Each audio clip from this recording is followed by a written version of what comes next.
Okay, just setting up here, and Elvis is in the building. Elvis, Yes, is there? I'm here. There we go. Perfect. Okay, so I think this is all good. Hey Spencer, how you doing, man? Hey Anushka, how are you? All right. So before we begin, let's just do some introductions. Elvis, um, who are you? What do you do, man? Yeah, well, first of all, thanks for having me, being a first guest on this thing. Really appreciate it. Yeah, great to So, have you, bro. yeah, I'm a calisthenics athlete and trainer. Also, a musician. I published a science fiction book. And am I forgetting something? I'm a musician. Yeah, that's what I do. And I got my own podcast on YouTube and Rumble. Yeah, your podcast is awesome. And so for everyone that's joined, I was a guest on Elvis's podcast. That's how we met. And we had a fascinating conversation about pretty much everything. I think it was about 2 hours. And it was just really, really good. We've kept in touch since then, and it's been awesome. And that's how this happened. So I wanted to have a meeting where I could share people that are knowledgeable to the world and to my audience too. Hey, Izzy, how are you? Hey, Raphael, how you going too? Good to have you here, guys. And I wanted to share someone with great expertise. And so for our very first episode, we're going to be using the topic of purpose and how it builds into self-belief. So Elvis, what does purpose mean to you, and how have you discovered your purpose per se? Well, I think it's one of the most important things in life you need to figure out. I remember years ago, I think I was in my early 20s or so. I remember this, of all people, a politician. He actually went to South America, did some, plant medicine, that kind of stuff over there. And I actually ended up meeting him at some point. And he said this one thing, that if you don't know your life's purpose, you don't give meaning to your life, you're going to waste so much energy along the way. It's the biggest waste of energy that can be. So that stuck with me throughout the years. And it's true. I mean, if you obviously life is just to be lived. You give life purpose and meaning. You find it along the way. But if you don't have that, you're just gonna go from nowhere to nowhere, wasting energy. So it's super important.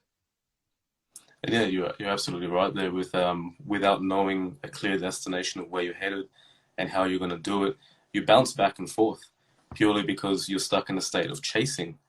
It's where you're affixing meaning to things that are external, things that are on the outside. Like it might be money, it might be nice clothes, it might be having a really good house, whatever it is, rather than following your own path that you know you're capable of in the inside. And that's where there's so much sabotage and there's so much incognition in between the two, so much dissonance, purely because we're not following what we already know. Yeah, and those things you mentioned, like chasing money, having a big house, and all these small pleasures in life, those are just substitutes for having the satisfaction of doing what you love in life and having purpose in your life. If you don't have any purpose in your life, then you're going to chase all these things. And it's not going to give you that real satisfaction you get from actually doing something meaningful in life. Bringing into meaning, how you've mentioned meaning there, right? For many people that might not have a purpose or they're still searching for their purpose, why do you think that it's important for someone to chase meaning? Because, if you talk to a nihilist might say there's no reason to do anything because, nihilism, we live in a world where everything means nothing. What is the purpose of adding meaning to things? What does that do to anyone's situation? Well, it is true that nothing on the outside has an really intrinsic meaning apart from the meaning we give it to it. Like your job and all these things around us, you give them meaning, right? Even money, it's just something we agree on that it has a certain value. It's not because it actually has the value, it's just the value people give it. And sorry, what was the question? I totally lost it. Well, the question was, say if you were speaking to a nihilist or you were speaking to someone that didn't have that ulterior meaning, how would you explain the importance of meaning, and why would that be something that someone would want to chase anyways? Yeah, I I remember a few years ago I was thinking of that, and it does seem like nothing has really meaning. But then, if you come to this conclusion that nothing has meaning, then what do? You know, you either end up like you said, like a nihilist, like fuck it all, you know. But try to think of, for example, all the times you fell down and someone helped you out. How that made you feel, you know, how important it was in your life. Like, if I look back in my life when I was struggling, even the last 6 months or so, you know, it's been like a crazy transformation for me. And all these people that came to my life, even my friends who helped me out, or these people that I always used to look up to, who had such a great impact in my life. Like, when I was younger, it was Jean-Claude Van Damme, Bruce Lee, and later on David Goggins, Ritual, and all these, you know, people, and Joe Dispenza, whoever. You know, you obviously gonna have your own favorite people and people who you look up to, but the impact they had on me, how much they helped me, like, damn, that's pretty powerful. So I ended up coming to the conclusion that the only thing that really has certain like great value and something we should strive for is just helping other people, you know. And how can you help people in the best way possible? Well, through the things you're good at and things you love doing. You know, you can be good at something that you don't like doing, but then you don't gotta be like, not gonna give it all. You know, if you love something that you do, you're good at, and it brings value into people's life, helps them along their way when they're down or when they want to achieve something, and it just helps them, then, man, I think that's the best thing we can do, really. I absolutely agree with you. It's why I do what I do. It's because, you know, like helping other people, helping them understand where they're at and helping them pull them through something that you've been through is an amazing feeling of fulfillment.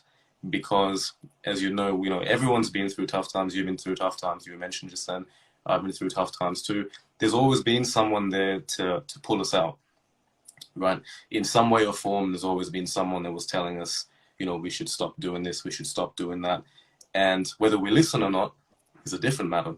But when we come to the other side of it and we've been through that journey, that's when we can understand that we can help pull other people out of it too. Because, you know, imagine a world, I know this is a utopian thing that we're talking about here, but imagine a world where we had ultimate community, where we had people always helping each other out and providing positive value. Could you imagine what that would look like? It would be amazing. Absolutely easy. We're all connected in some way or form. You know, we're all interconnected. We're all the same race, but we're divided based on ideology. But if that purpose you talked about, it's about a naturalistic human purpose. It's about community, and it's our natural roots. And it feels like, for the most part, it's kind of been forgotten as we've flown into this, you know, quick technological advancement. But also, it can be used as an avenue for purpose, because what we're doing right now, we're talking to community, right? We're creating community, and it can be used twofold depending on your intention. You know, at the end of the day, the only thing that keeps civilization from collapsing is just the love between us. You know, it might, like Elon Musk, said when he was on first time on Joe Rogan's podcast, it might sound corny, but love is the answer, and it's true. Well, love is like an energy, right? It's like an energy between people, not just necessarily, you know, love is being romanticized. We think about it because of the love movies, romantic movies, you know, all the corny stuff that we have. But if you come to its core, love can be, you know, looking after your child. It can be calling up a friend. It can be taking the time to listen to someone. That is what love is, because you're investing your energy into someone else. It doesn't always have to be Valentine's chocolates. Love is not a commercialized thing. Love is a connection, and you're absolutely right. That is the harmony of the universe. I wish it was mainstream and everything, you know, just like, yeah, like you said, the Valentine's Day chocolate and all that stuff. It is, but love, like what I was talking about, is something way more important and way more deeper. A lot of times we confuse love with attachment. You know, like, I can't be with this person. My heart's breaking and all that stuff. That's attachment. Love is being there for other people and not wanting anything back, or even helping them just because it feels you good. It's being there for them. It doesn't have an opposite. and it's really the most powerful thing we have. It's unconditional, right? It's like giving without expecting. And I know exactly what you mean, because we've kind of been conditioned into this world where to get something, we have to give and take and things like that. And it's something that is quite new. It's quite new. If you look at our ancestral times, it was all about community. It was all about helping out your fellow team. It was all about helping out your village, right? That's how we lived. But now love is about riding a nice car, some chocolates, money, things like that. And it takes away the intention of what it means to really be there for someone, not when they're just having the good times, but when they're in the tough times too, because that's what it really comes down to. Yeah, that's very true. So coming back to purpose, right? Coming back to love, how do you feel like all of that combines for you in terms of what you do? I mean, doing the podcast, doing your calisthenics training, you know, how do you tie that all together? Like I said earlier, you need to find something, you know, like it's this concept, Ikigai, we talked about it between us.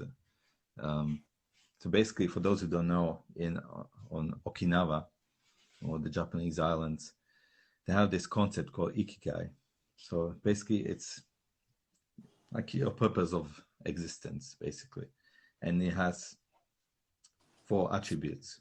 One is it has to be something you're good at, something that people need, something that can make you money, and something you love doing. If there's a thing in your life which has all these 4 attributes, that's your Ikigai. And honestly, I can't imagine anything better than that. It's something that you love doing, that helps other people. You know, you can make a living out of it. It's great. So, yeah, finding that is important. And for me, like I said earlier, I was thinking like, if there's no meaning to anything what they do, obviously helping other people through something that I'm good at. And I just happen to be fairly good at calisthenics. You know, got the knowledge. I, you know, can do a human flag and 1-arm pull-ups. Just training for like a push-up challenge. Gonna do by the end of April. Gonna do 3,000 push-ups within a few hours. You know, stuff like that. So, you know, I enjoy doing that. I got my certification years ago, and it's a good way to help people. You know, because you know people are so unfit these days. So Yeah, you're right. Gain their health back, you know, and training casting is a good way to get into it, because you know you don't need a gym or anything, nothing expensive. You can bang out, if you got like 1 by 2 meter space, you can bang out a great workout. You know, so it's meaningful to me, it's meaningful to others. That's why I do it. Now, with the podcast also, it was partially also a way for me to express myself properly, because I had issues with that in the past. And it was honestly, starting a podcast was one of the best things I ever did. You know, I got to meet great people like yourself, have great conversations. Other people like, man, where do you find such great guests? You know, like, you know, good conversation, they get value out of it. So that's, you know, that's really good. And with my music and my book, basically my art, it's also bringing some love and love, beauty, and truth in people's lives through the things that I love doing.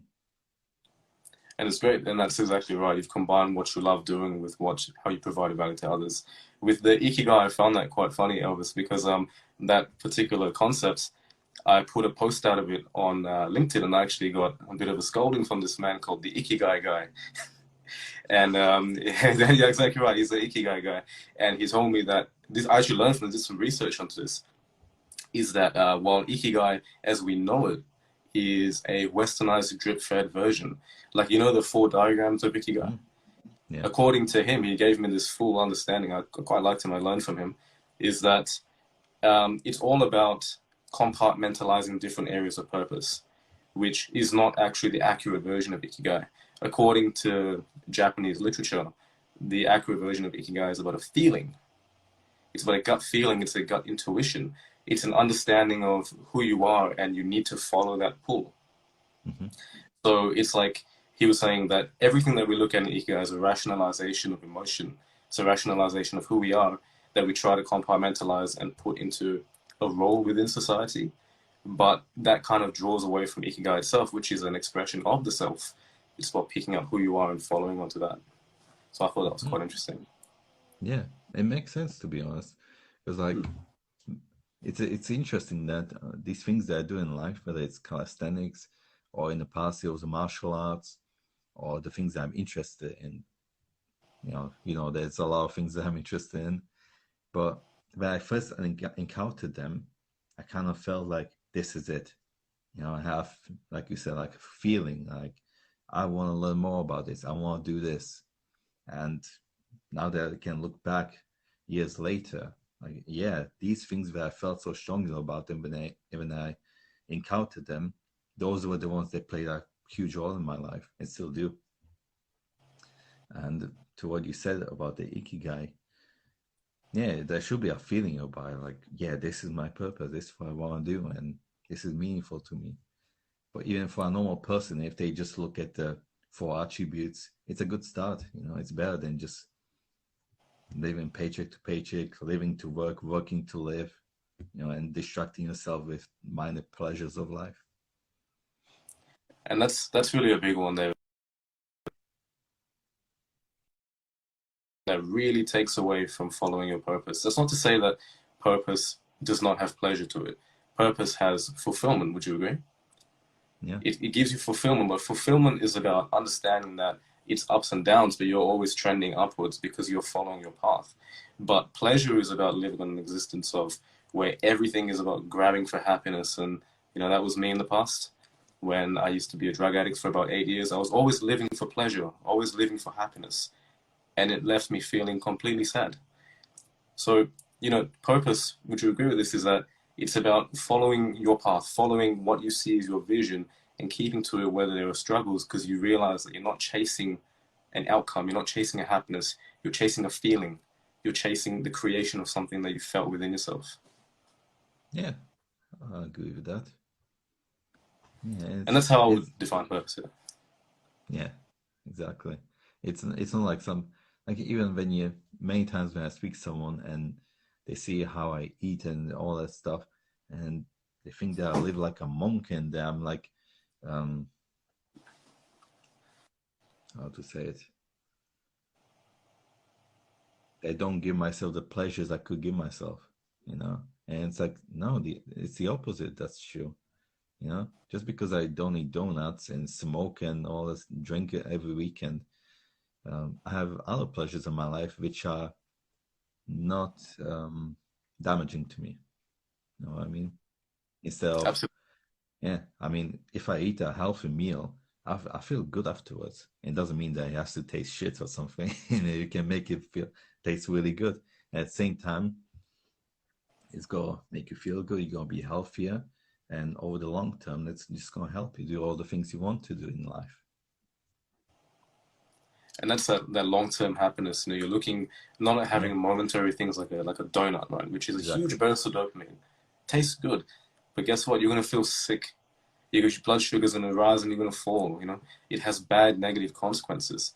But let's say, for example, in that case, you're eating healthy food. At the time, it's gonna make your body feel good. It might not taste as good as those processed foods, but it's gonna make you feel good in the long term. And then you can do more, and you can build more with your life. Yeah, exactly. I mean, it's no point when eating all this crap and then you can't really walk up the stairs or something without without this. I mean, that's no good. No, I understand. I understand that. Back in the day, when I was really struggling with my addiction, I used to eat junk food every single day. I did this for a couple of years. Go to McDonald's, go to what's the equivalent of Burger King here, right? And every day I just eat that at night, late at night too, like at midnight, right? And I don't think my body has ever felt that awful in my entire life. You feel slow, you feel lethargic, you can't think. Everything just feels horrible. But when you bring it back to a center of health, everything changes. Everything is much cleaner. And then, like, once you change that, and you're mentioning, about eating good foods, these are all positive habits, and it's not an overnight process. It's probably something that's taken you years to build up. So this is how you've always been. No, definitely not. I mean, I grew up in Slovakia, and over there, like they have no idea about healthy foods and stuff. Like me, I mean the traditional things that people eat over there. It's lots of processed stuff, lots of animal-based stuff. So that's why I grew up eating as well. But later on, that's why I've started learning. Especially once I read 2 books on Ayurveda, that's where like, okay, this is how you actually eat healthy and stuff. And as I started transitioning to eating more plant-based, eating more whole food plant-based mainly. I mean, yes, cutting out processed food and eating whole food, that's gonna make the biggest difference, right? As I did that, I started being healthier. Like as a kid, I used to have always stomach problems and I would get ill multiple times a year, and all that started going away as I started eating healthier. These days, my stomach never aches or anything. I'm not very often ill. Even if I do, it's pretty minor. So it made a big difference. I feel good. I can train and do all the things I want to do. And it would make a massive difference, right? Just changing the fuel that you put into your body, and then you have a different outcome. You can do more. It's the same for myself as well. Since I started picking up exercising every single day consistently, a lot has changed for me. Like I can do huge runs without even feeling tired. Like even when I drive in a car sometimes and I drive the same route, I think, wow, I can't believe I'm running that. But I'm doing it without any struggle. And it's something you don't notice, but over time, like for me, it's been 6 months, for you, it's been years. You start to just build a brand new human being. And, that's what's really interesting when we look back at purpose is that once you align to that particular path, you start to build a different person. You start to make deliberate actions based on something that's so core within, because you're not hiding anymore. You really know what you're going after, and you're deliberately picking things that help fuel your mission. Like for you, being able to do your podcast, being able to create music, write books, all of this requires energy, focus, attention, time. And these are metrics you have to balance. And if you're not properly fueled and you're intentionally picking things that are sabotaging you, then that's costing you the outcome you seek. Yeah, definitely. And everything's connected. Some people, when you tell them the way they eat, it's going to affect even their mental states. They're feeling down or they're focused and all something like, really? Like, how do you not know this? Why did not teach you in school this stuff? Of course it does. I mean, if it affects your inner organs and the way your body works, your chemistry, of course it's going to affect your brain as well. And in fact, speaking of that, there was a TED talk that I've heard a while ago, and a scientist, she was talking about treating depression and anxiety with high doses of vitamins. Mm. And it worked probably even better than SSRIs and that kind of stuff. So there's definitely value to that, and it does affect the way you function. And if you don't have your health, then you don't have anything. You can't do all the things you want to do in life, whatever that may be. Have you ever heard of someone called Sadhguru? Yeah, he's pretty famous these days, isn't he? Yeah, he's gone huge. Like a couple of years ago, I was watching his videos and like no one knew him at the time. Now he recently did an episode on Joe Rogan's podcast, and it is. Have you listened to that episode? No, not yet. Oh man, I would recommend it. It is an amazing episode. He actually doesn't. He leaves all the spiritual stuff out, but he talks just about topsoil. And he says that right now across the planet we have the biggest agricultural problem that we've ever had in our entire history, but no one knows about it. So what's happened is that we have commercialized farming and we've poisoned majority of the soil on the planet. Meaning that the soil that we have, only about the first couple of meters is actually where 70% of all life on the planet lives, in that topsoil, including us. We live on the top. And we have completely destroyed and rubbished it through agricultural methods. And now what we have is we have a problem. In the next 60 years, there's not going to be any more soil that has something called micronutrients. So for plants to have any kind of nutritional value, they need to absorb minerals from the ground. Unfortunately, all of our soil has no minerals. So the plants and the meats we eat, they're basically nutritionally light. So we have to consume more, and the more we consume, well, the more we grow horizontally, right? So that's the real problem that we're facing, and he was really talking about this, is that, well, food has no nutritional value anymore, so we supplement with supplements. But by doing that, it doesn't account for the fact that we're still losing all that extra nutritional value. And that's why a lot of people have mental illnesses. Not entirely the case, but this is one of the reasons. Health issues, diabetes, and even with a certain pandemic, having an issue with your lungs, so lacking, I think he mentioned with vitamin A, majority of people without proper vitamin A are Vitamin susceptible D. to, sorry? It was vitamin D. Vitamin D? Yep, susceptible to upper respiratory illness. And that's something that's commonplace across the entire globe. Yeah, that is a really big issue. I Yeah. mean, big corporations thought that we would be able to grow more and more nutritious food by, using all these chemicals. They use pesticides, herbicides, and all that stuff. It backfired on us.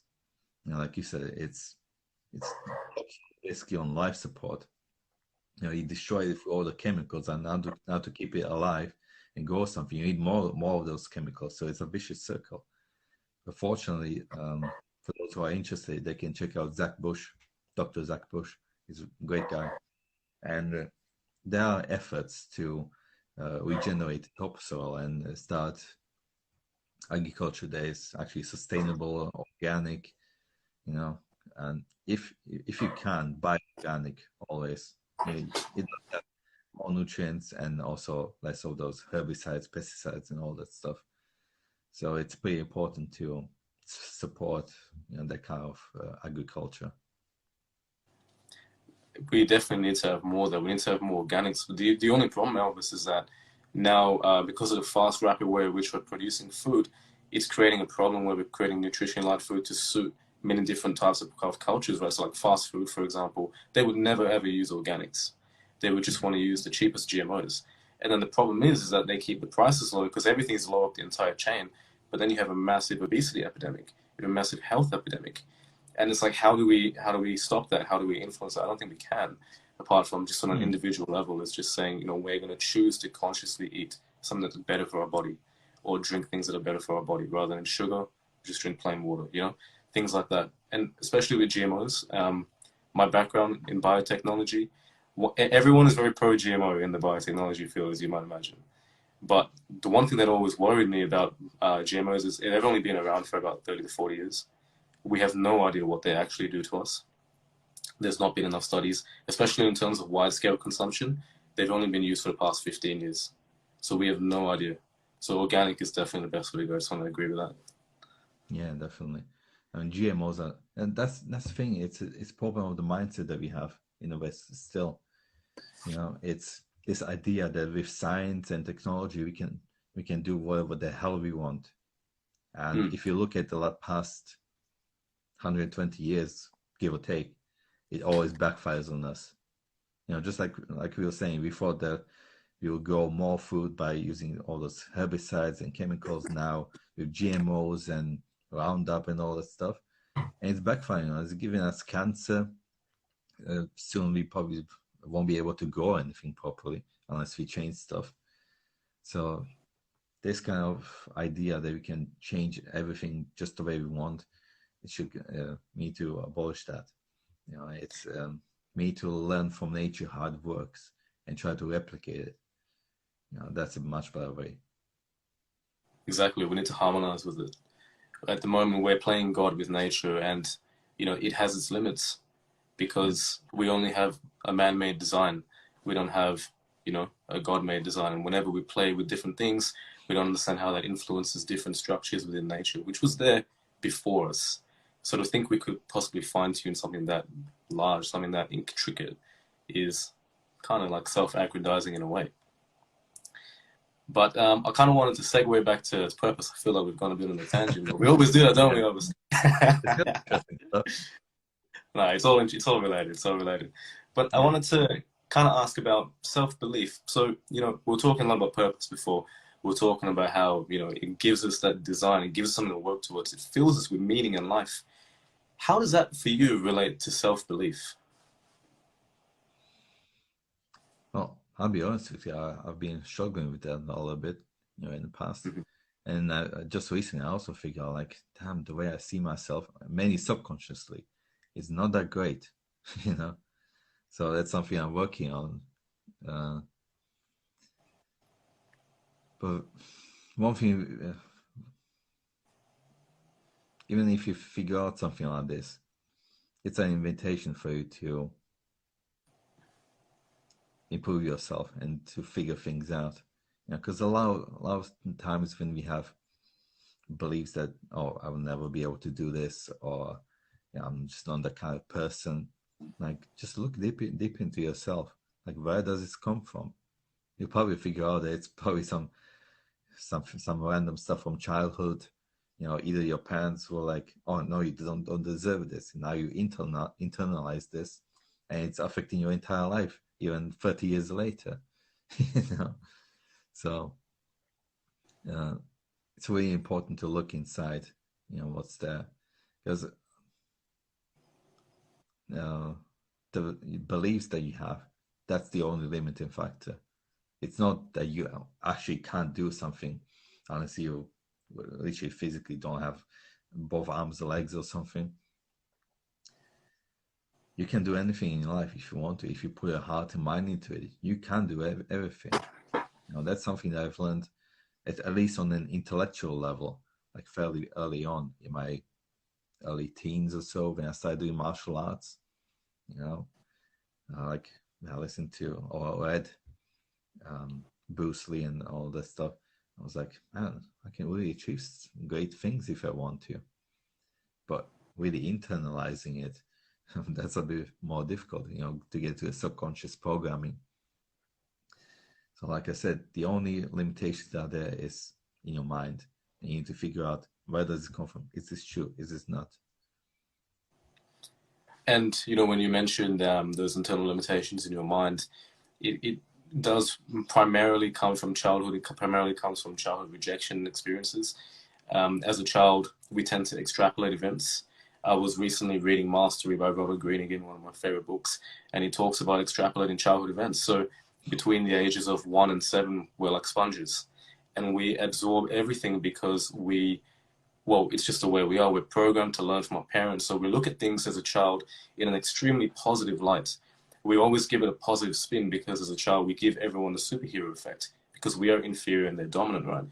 But as we begin to grow older, the way we look at things changes. So when, for example, someone that we give a superhero effect to gives us a negative consequence, like a scolding or a rejection, we place a negative spin on it. And in neuroscience, we attach something called a neurotoxin.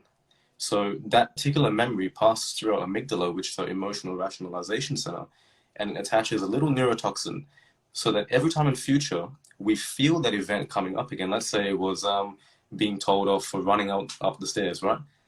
If we feel that, we can actually extrapolate that event onto future events. And it's not something we do consciously, but it's completely subconscious, as you mentioned, because it's stuck within us with that neurotoxin. So every time that we do that, we feel that regulation of fear. And that's how that limitation comes through. And then if you look at the rest of our lives, the key there is finding the blind spots. And it's something that I work with people with a lot. It's going really back into the past, because once you figure out that inner child, you figure out where that rejection happens and that fear starts, you can change your whole life. And I know this because I've done it. You can change your whole life.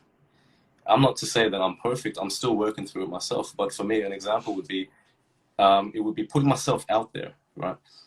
I used to be so afraid, Elvis, of even making a Facebook post. Literally, I used to be so afraid of, yeah, man, like I was so afraid. And now I do it 3 times a week, right? But and I do things like this, I do lectures at universities. But the thing is because I had to understand where the fear comes from. And once you isolate your fears, that's when you can build up your self-belief, because they come as one. The less fears, the more fear. You can't really say you can delete fears, but you can continue to push beyond them. And the more you push beyond your fears and you can physically and visually understand that you've made progress, you build up the self-belief.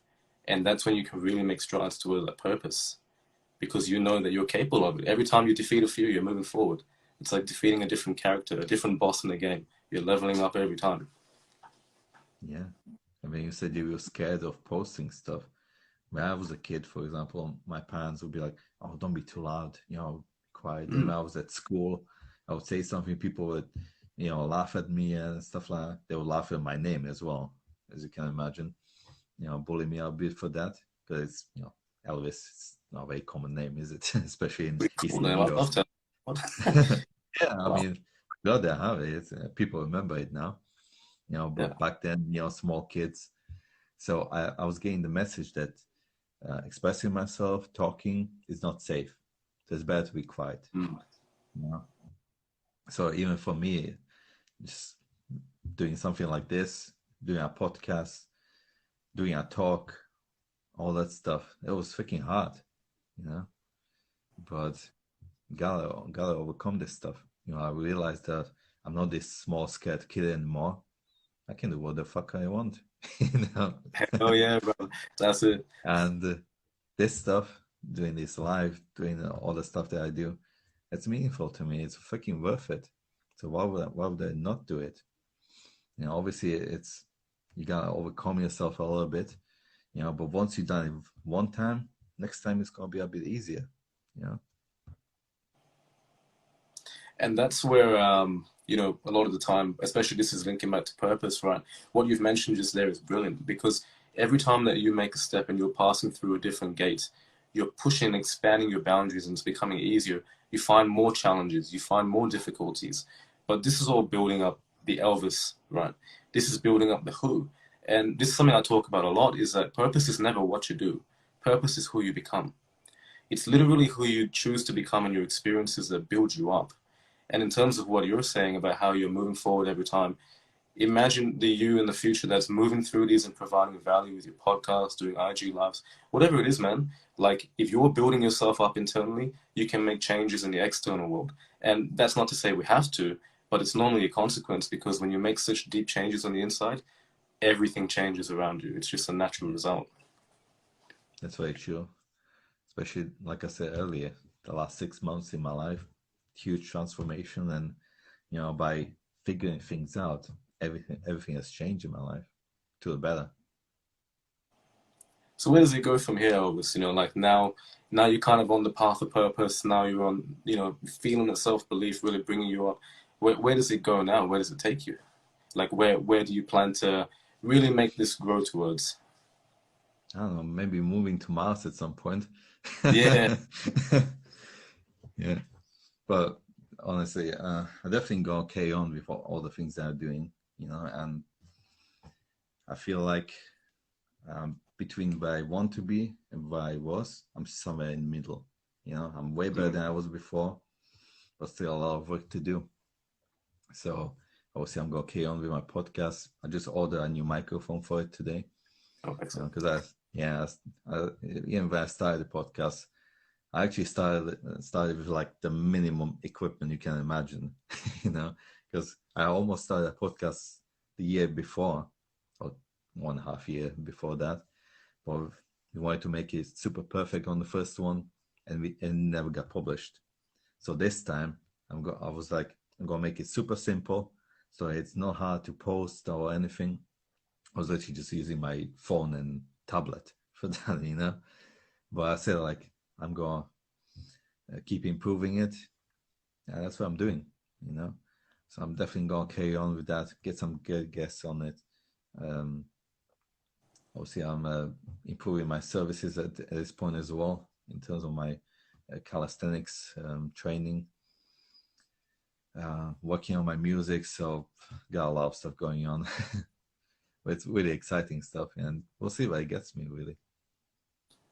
And it's great. And, you've got so much happening and you mentioned you're halfway through the process and, you feel like you're in a transition. What does a transition mean to you? What is that growth process? And, like, do you have a set outcome or do you think that there are multiple stages to your growth and this is right now one of them, but not the ultimate one? You know what I mean? Well, when I say like I'm halfway through, this is more like where I want to be by the end of this year or so. So it's like fairly short term. Also, I've got ideas more for what I want to do more long term, which is going to build up on everything that I do now. But because honestly, like 6 months ago, I was here in Sweden. Well, I moved here from the UK. I lived for like 6 years or so. And I was in a point where My girlfriend left me. I had no freaking money, no social security number. I've been here a bit too long, so they could have deported me or something. But since then, I was like, damn, I'm gonna make it happen. There's no way I'm gonna go back to the UK or fail in some way. And everything had turned around for me, because I really believed in myself. So now I'm, doing all these things alongside a full-time job, which pays me like pretty damn well, you know. So yeah, it's tough at times because you gotta let go of some of the stuff of the past, which is many times pretty hard.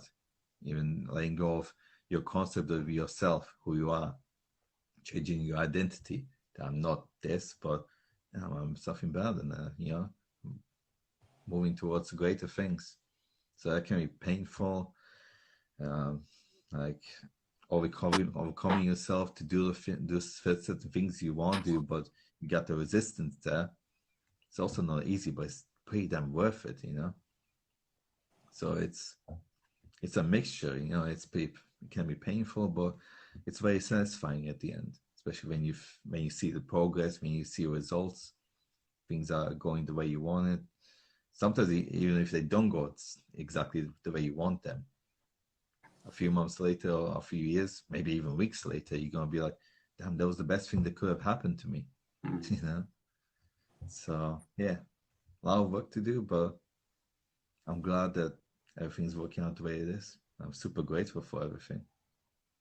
I'm glad to hear, man. And what you said there is absolutely correct.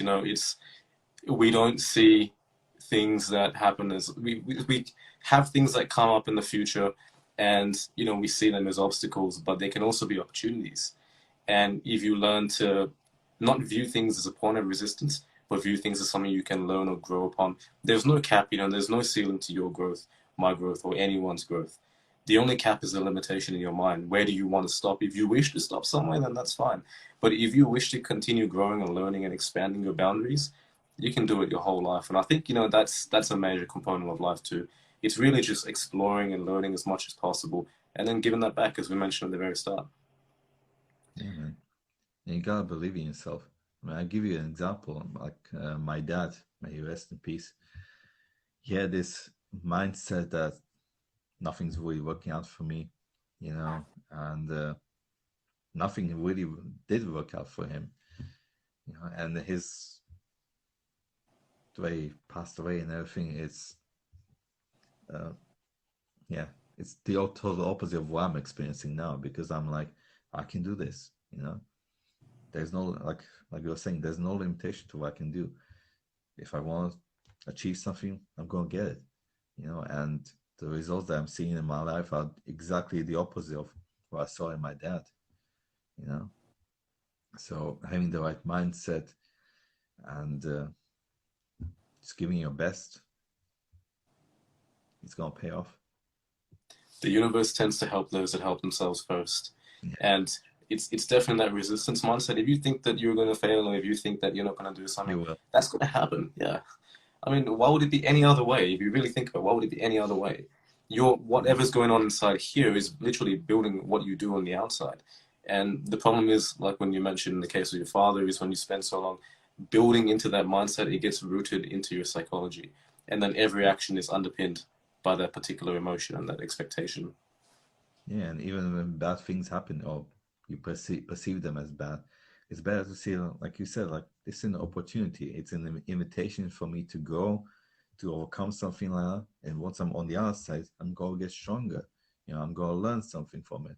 So even if it's not like an external thing, like it is an opportunity from the universe that's throwing it at you, even if it's not like that, even just seeing things like that in your mind, like this is an opportunity, it's a way better mindset to have. Absolutely. And then the world's your oyster. There's always going to be difficulties, there's always going to be things, but it just depends how you approach it. Everything has a solution. Well, nearly everything, but it just depends how you see it. So, man, I think it's about time to cap the IG live. We've discussed a whole range of topics. It's always been amazing to chat to you, Elvis. But I just want to share. Sorry? Likewise. Yeah, man. And I just want to share with everyone that Elvis is doing an amazing challenge right now. Elvis is doing a challenge called 3,000 for shelter? 3,000 push-ups in April for Shelter UK. That's the one. Yep. So actually, it's better off if you explain to the audience, Elvis, exactly what you're going through. Yeah, for everyone who wants to join, you're supposed to do 100 push-ups every day throughout the entirety of April. Right, so altogether it's 3,000 push-ups.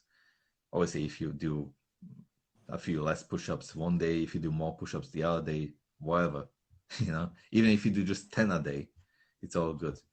You can go to my Facebook. I'm going to actually post an update today or tomorrow about it, so you can find the fundraiser there, and feel free to join.